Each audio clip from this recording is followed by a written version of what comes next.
How to create a database username in cPanel. Log into your cPanel account. You will be on this page. Go to the Databases section and click on the MySQL Databases icon. Scroll down to the MySQL Users section.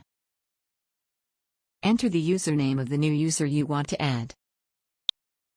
cPanel automatically adds a prefix with the entered username. You can enter the password and confirm it by typing the password again, or you can generate passwords.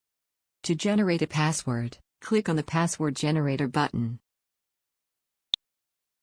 Copy the generated password and save it in a safe place.